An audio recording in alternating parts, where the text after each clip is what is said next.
हम class 10th प्रश्नावली 1.3 के प्रश्नों का हल करेंगे।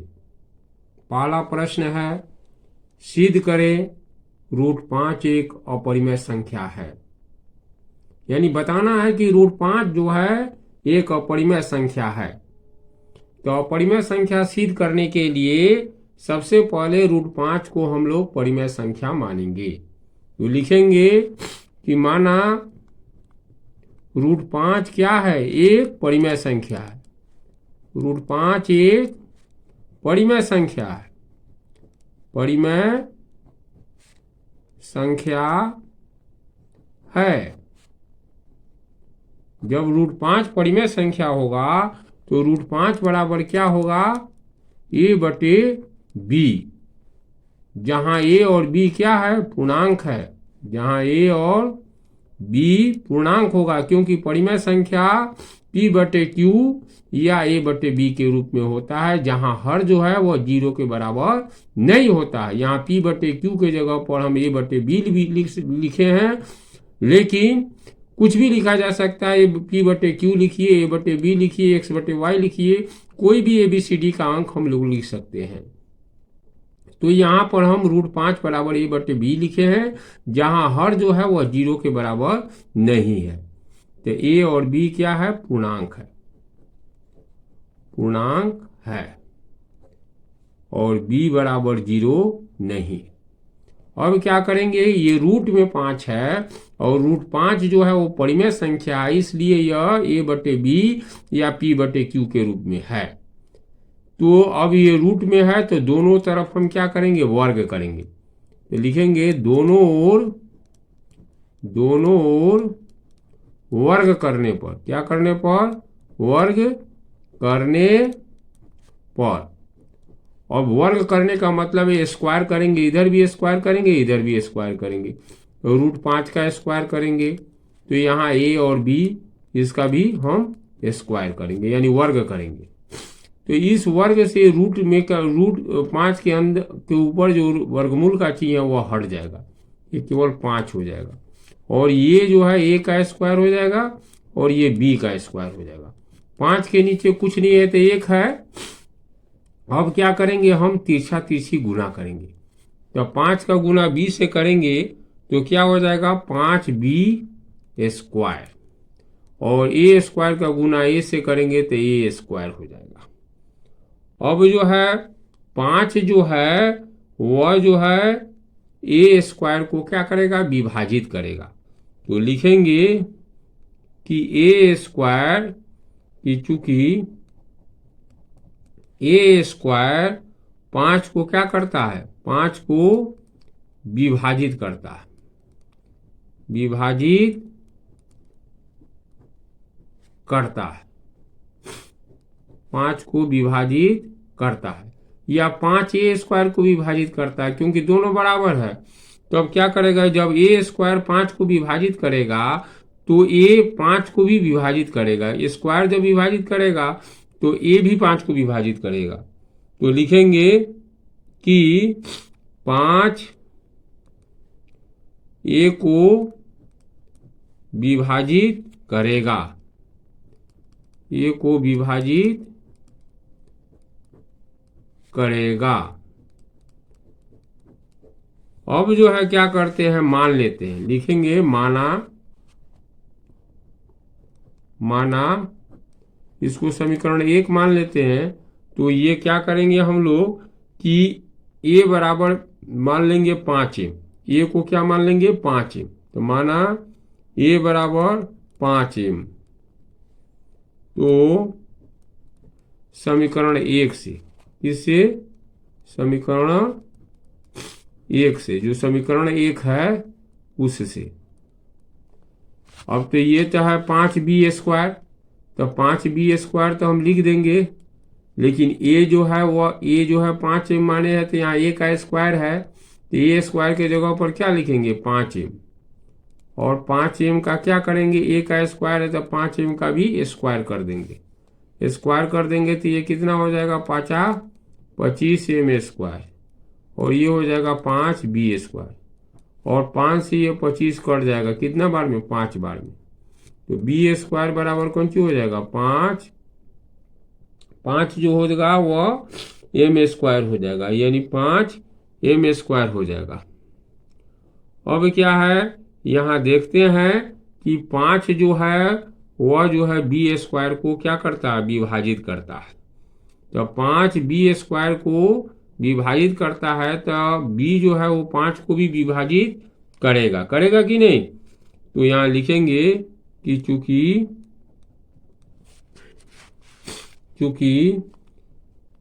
5 बी स्क्वायर को क्या करता है? विभाजित करता है, विभाजित करता है।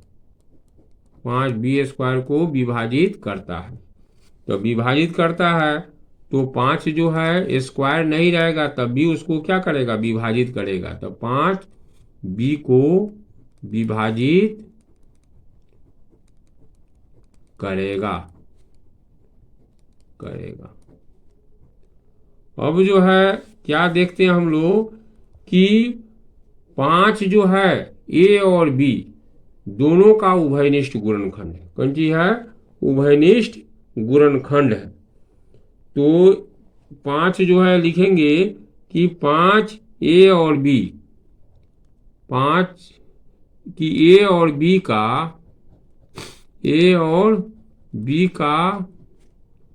उभयनिष्ठ गुणनखंड 5, गुणनखंड कम से उभयनिष्ठ गुणनखंड कम से कम 5 है। ए और बी का उभयनिष्ठ गुणनखंड 5 होगा, 5 होगा। तो हमारा जो मान्यता है वह मान्यता क्या हो जाता है? गलत हो जाता है, क्योंकि ए और बी में एक के अतिरिक्त कोई उभयनिष्ठ गुणनखंड नहीं होना चाहिए, लेकिन यहाँ पर ए और बी का उभयनिष्ठ गुणनखंड 5 आ जाता है। इसलिए हमारा मानना जो है वह क्या हो जाता है? गलत हो जाता है। तो लिखेंगे अतः हमारी मान्यता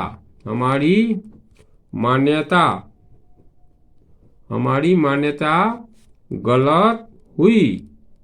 हमारी मान्यता गलत हुई कि √5 एक क्या है? परिमेय संख्या, परिमेय संख्या है। अतः √5 एक अपरिमेय संख्या है। कौन संख्या है? अपरिमेय संख्या है। अब एक बार फिर इसको समझ लेते हैं। यहां जो है प्रश्न है कि सिद्ध करें कि √5 एक परिमेय संख्या है। √5 एक अपरिमेय संख्या है, उसको सिद्ध करना है। तो सबसे पहले हम √5 को परिमेय संख्या मानते हैं। जब परिमेय संख्या मानेंगे तो √5 जो है वह a/b के रूप में होगा, क्योंकि परिमेय संख्या a/b या p/q के रूप में होता है, और जहां हर जो है वह 0 के बराबर नहीं होता है। तो यहाँ लिख दिया है कि √5 बराबर a/b। दोनों तरफ वर्ग करेंगे तो √5 का स्क्वायर होगा और a/b का स्क्वायर होगा। स्क्वायर से रूट हट जाएगा तो 5 बचेगा, 5 के नीचे कुछ नहीं है तो 1 है, यहाँ a का स्क्वायर हो जाएगा बटे b का स्क्वायर हो जाएगा। तिरछा तिरछी गुना करेंगे तो 5b स्क्वायर हो जाएगा, और ए स्क्वायर का 1 से गुना करेंगे तो a स्क्वायर होगा। इसको समीकरण 1 मान लेंगे। अब a स्क्वायर जो है वह 5 को विभाजित करता है, तो 5 जो है ए स्क्वायर नहीं रहता है पर उसको भी विभाजित करेगा, तो लिखेंगे 5 a को भी विभाजित करेगा। अब जो है a है, इस a को हम यहाँ √5 है इसलिए a को हम 5m मान लेते हैं। तो यहाँ समीकरण 1 से 5b का स्क्वायर लिख देते हैं, और a स्क्वायर है इसके जगह पर चूंकि a को हम 5 माने हैं इसलिए a के जगह पर हम 5m लिख देंगे और उसका स्क्वायर कर देंगे, और 5 25 हो जाएगा। 5 से 25 कटेगा तो 5b स्क्वायर हो जाएगा। अब 5 जो है वह b स्क्वायर को विभाजित करता है, 5 बी स्क्वायर को विभाजित करता है, तो 5 जो है स्क्वायर नहीं रहेगा, उसको भी विभाजित करेगा, यानी बी को भी विभाजित करेगा। तो हम देखते हैं कि 5 जो है ए को भी विभाजित करता है और 5 बी को भी विभाजित करता है, यानी ए और बी का उभयनिष्ठ गुणनखंड 5 है। तो हमारा जो मानना था कि √5 जो है परिमेय संख्या है वो गलत हो गया, क्योंकि ए और बी का उभयनिष्ठ गुणनखंड 1 के अलावा कोई दूसरा संख्या नहीं होना चाहिए, लेकिन यहाँ 5 आ जाता है। अतः हमारी मान्यता गलत हुई कि √5 एक परिमेय संख्या है। अतः √5 क्या है? एक अपरिमेय संख्या है। इस तरीका से हम इन प्रश्नों को हल करते हैं। प्रश्न है कि सिद्ध करें कि √3 एक अपरिमेय संख्या है। तो √3 एक अपरिमेय संख्या है, यह प्रश्न भी बहुत महत्वपूर्ण है। बोर्ड के परीक्षा में यह प्रश्न बहुत बार आया है, इसलिए हमने जो है एक एक्स्ट्रा प्रश्न √5 के बाद √3 को भी समझा देना उचित समझा है, इसलिए मैं आपको समझा रहा हूँ। यह प्रश्न भी महत्वपूर्ण है, क्योंकि यह चैप्टर से संबंधित नहीं, यह उदाहरण में दिया हुआ है, इसलिए इस प्रश्न को समझाना मैं उचित समझा हूँ। तो समझिए, सिद्ध करें कि √3 एक अपरिमेय संख्या है। क्योंकि अपरिमेय संख्या को सिद्ध करना, इसलिए हम √3 को सबसे पहले परिमेय संख्या मानेंगे। तो लिखेंगे कि माना √3 एक परिमेय संख्या है। कौन संख्या है? परिमेय संख्या है। और परिमेय संख्या आप जानते हैं कि P/Q के रूप में होता है। तो √3 बराबर क्या होगा? P/Q हो जाएगा, जहां P और Q क्या है? पूर्णांक है। P और Q पूर्णांक है और Q जो है वह 0 के बराबर नहीं है। अब चूंकि ये रूट में 3 है, तो इस रूट को हटाने के लिए क्या करेंगे? दोनों तरफ वर्ग करेंगे। तो लिखेंगे दोनों ओर वर्ग करने पर, दोनों ओर वर्ग करने पर, अब इधर भी वर्ग करेंगे और इधर भी वर्ग करेंगे, तो √3 का स्क्वायर हो जाएगा और यहाँ P/Q का स्क्वायर हो जाएगा। अब स्क्वायर से क्या हो जाएगा? रूट हट जाएगा, तो यहाँ केवल 3 बचेगा और ये हो जाएगा P का स्क्वायर और ये हो जाएगा Q का स्क्वायर। 3 के नीचे कुछ नहीं है तो 1 है। अब तिरछा तिरछी गुना करेंगे तो ये P का स्क्वायर हो जाएगा और ये 3Q का स्क्वायर हो जाएगा। अब इसको हम समीकरण 1 मान लेंगे तो ये 3 जो है ये P² को विभाजित करेगा। तो लिखेंगे चूंकि 3 P² को विभाजित करता है, विभाजित करता है। जब P² को विभाजित करता है तो स्क्वायर नहीं रहेगा, तब भी उसको विभाजित करेगा। तो लिखेंगे कि P 3 जो है वह P को भी विभाजित करेगा, P को भी विभाजित करेगा, विभाजित करेगा। अब यहाँ ध्यान देते हैं, जिसको समीकरण 1 माने उसमें क्या है? ये P²। इस P² को हम P² को 3 मानेंगे। ये लिखेंगे कि माना P बराबर क्या है? 3m। तो समीकरण 1 से अब जो है P बराबर 3m माने हैं, क्योंकि √3 एक अपरिमेय संख्या ये सिद्ध कर रहा है, इसलिए P हम 3m मानेंगे। अब क्या करेंगे? यहाँ पर P² के जगह पर हम 3m रखेंगे और उसका स्क्वायर कर देंगे। तो लिखेंगे 3m और इसका स्क्वायर हो जाएगा और ये क्या है? 3Q²। ये 3Q² उसी तरह लिख दिए और P के जगह पर 3m लिख करके उसका स्क्वायर कर दिए। अब 3 तिरका क्या हो जाएगा? ये 9 एम स्क्वायर और ये 3 क्यू स्क्वायर। 3 से 9 कट जाएगा तो 3 एम स्क्वायर और ये हो जाएगा क्यू स्क्वायर। अब हम देखते क्या है कि ये जो है 3 जो है 3, ये जो है 3, 3 से 3 तिरका 9 जो करता है 3 जो है वह क्यू स्क्वायर को क्या करेगा, विभाजित करेगा। तो लिखेंगे 3 क्यू स्क्वायर को विभाजित करेगा। जब स्क्वायर को विभाजित करेगा तो 3 क्यू को भी विभाजित करेगा, विभाजित करेगा। अब जो है यहाँ ध्यान से देखते हैं कि 3 जो है P को भी विभाजित करता है और 3 Q को भी विभाजित करता है। इसका मतलब है कि 3 P और Q दोनों का उभयनिष्ठ गुणनखंड है। तो लिखते हैं कि इस प्रकार 3 P और Q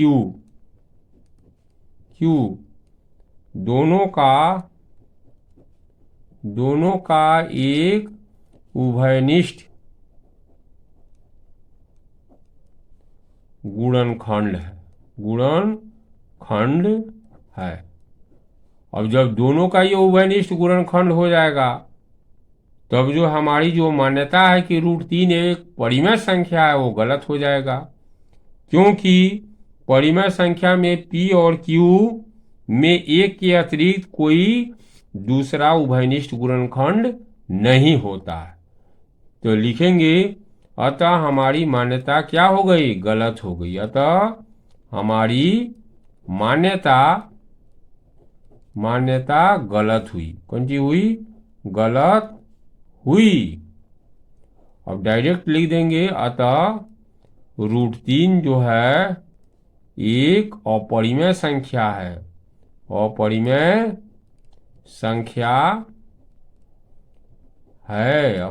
संख्या है।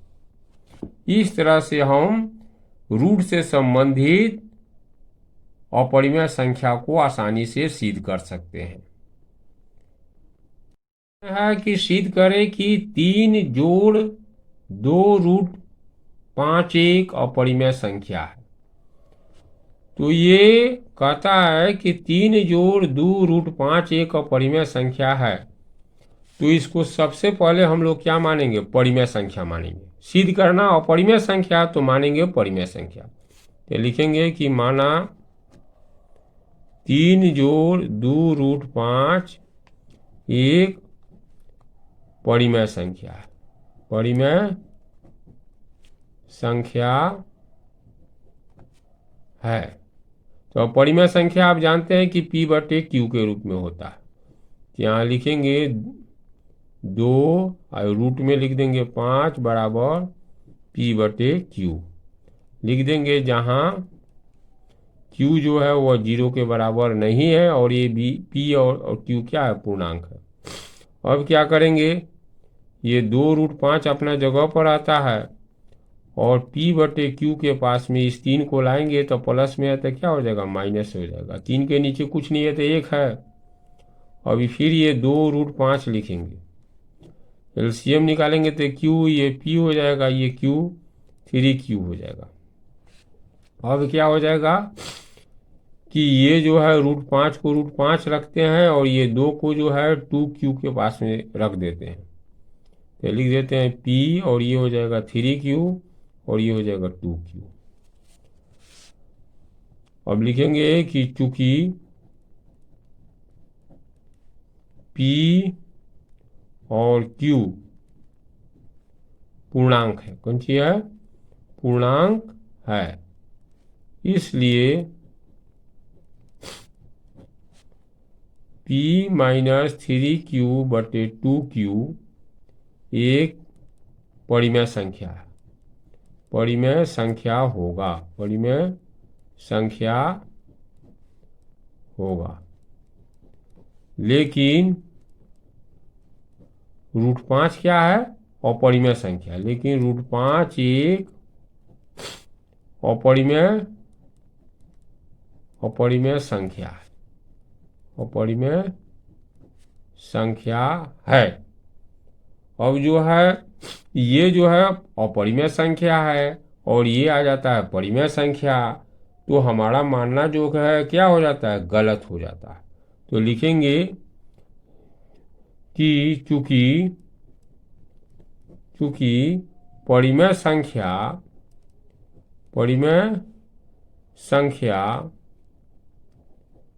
वो बराबर नहीं हो सकता है अपरिमेय संख्या के बराबर नहीं हो सकता है। तो लिखेंगे अतः हमारी मान्यता गलत हुई, हमारी मान्यता गलत हुई। अब डायरेक्ट लिख देंगे कि अतः 3√5 एक अपरिमेय संख्या। कौन संख्या है, अपरिमेय संख्या है। इस तरह से दूसरे प्रश्नों को हम हल किए। प्रश्न है कि सिद्ध करें कि निम्न संख्याएं अपरिमेय है। प्रश्न है कि 1/√2, ये 1/√2 को सिद्ध करना है कि यह अपरिमेय संख्या है। तो जिस संख्या को सिद्ध करना रहता है अपरिमेय संख्या है, हम उसका उल्टा मानते हैं। अपरिमेय संख्या सिद्ध करना है तो हम इसको परिमेय संख्या मानेंगे, लेकिन सबसे पहले इसका हम लोग क्या करेंगे, परिमेयकरण करेंगे। नीचे √2 है, इसलिए √2 से ऊपर नीचे हम क्या करेंगे, गुना कर देंगे। गुना करेंगे तो ये √2 हो जाएगा, ये 2 √2 आपस में √2 दूनी 4 हो जाएगा, 4 का वर्गमूल 2 हो जाएगा। अब क्या करेंगे, लिखेंगे कि √2/2 माना √2/2 क्या है, एक परिमेय संख्या, क्योंकि √2/2 जो है वह 1/√2 के बराबर है। तो लिखेंगे √2/2 एक परिमेय संख्या है, एक परिमेय संख्या है। तो परिमेय संख्या जब इसको हम मानेंगे तो √2/2 जो होगा वह जो है P/Q के रूप में होगा, क्योंकि परिमेय संख्या P/Q के रूप में होता है। और लिखेंगे कि जहां P और Q पूर्णांक है, कौन सी है, पूर्णांक है, और Q जो है वह 0 के बराबर नहीं है। अब क्या करेंगे, इसको तिरछी हम गुना करेंगे। तो √2 से Q का गुना होगा तो √2Q हो जाएगा, और 2 से P से गुना होगा तो 2P हो जाएगा।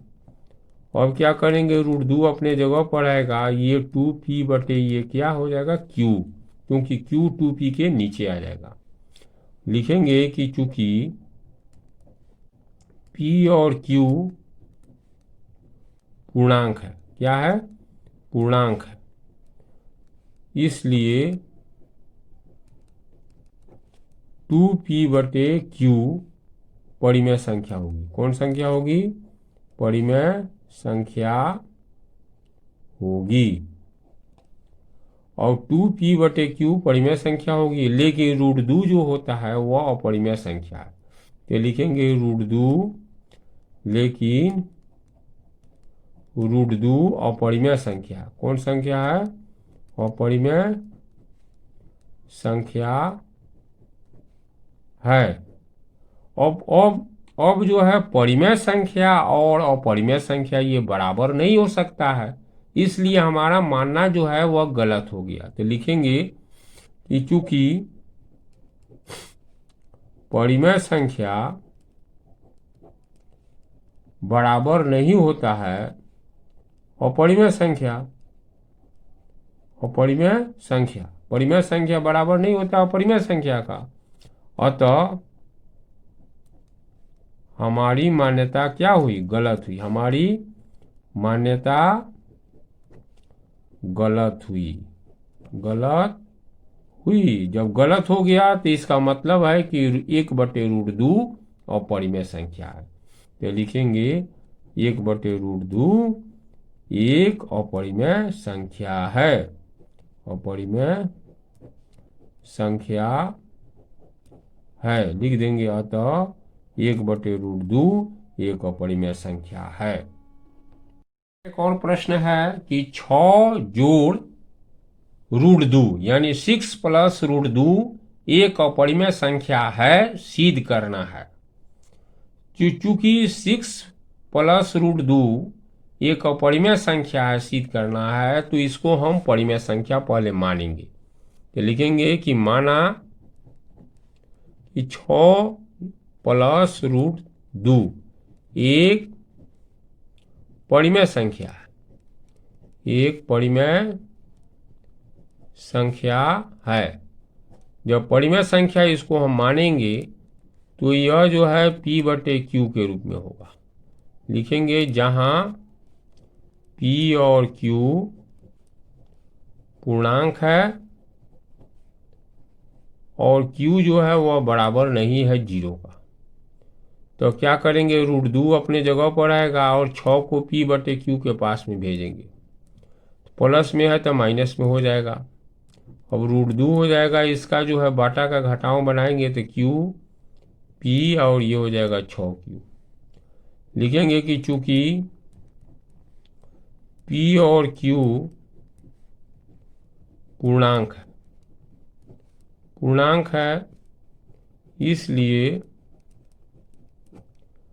P - 6Q/Q एक परिमेय संख्या होगी। कौन संख्या होगी? परिमेय संख्या होगी। लेकिन यहाँ गौर से देखते हैं तो √2 जो है क्या है? अपरिमेय संख्या है। तो लिखते हैं कि लेकिन √2 एक अपरिमेय संख्या है। लेकिन √2 एक अपरिमेय संख्या है। अब ये परिमेय संख्या हो गया, ये अपरिमेय संख्या हो गया, तो दोनों तो बराबर नहीं हो सकता है।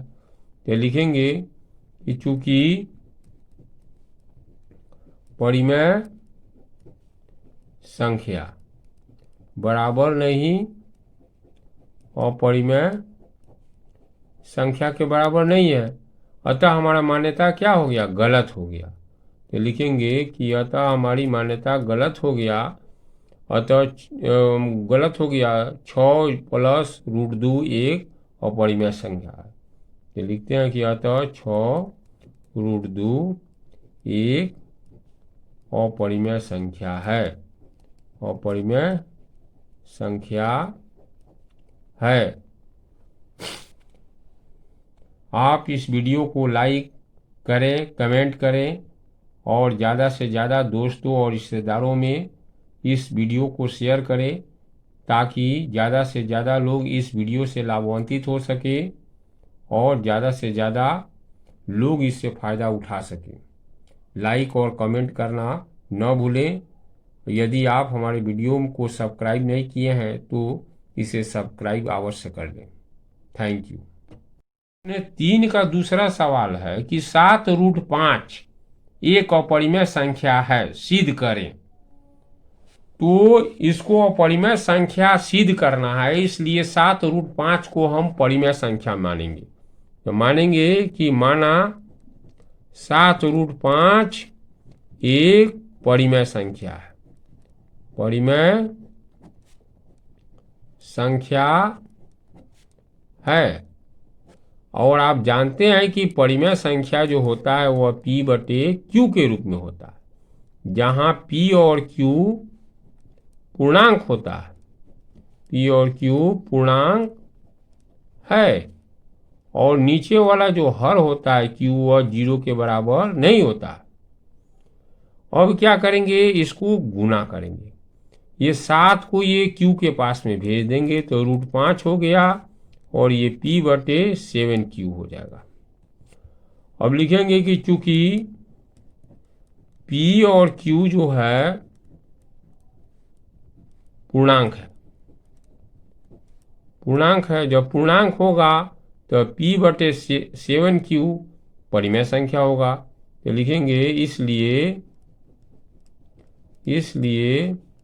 P/7Q एक परिमेय संख्या होगा। लेकिन अब यह तो परिमेय संख्या हो जाता है, लेकिन √5 जो है अपरिमेय संख्या है। लेकिन लिखेंगे कि लेकिन √5 एक √5 अपरिमेय संख्या है, अपरिमेय संख्या है। लिखेंगे कि चूंकि परिमेय संख्या जो है वो अपरिमेय संख्या के बराबर नहीं हो सकता है, परिमेय संख्या बराबर नहीं अपरिमेय संख्या, तो हमारा मानना गलत हो गया। इसलिए 7 √5 क्या है, एक अपरिमेय संख्या है, अपरिमेय संख्या है।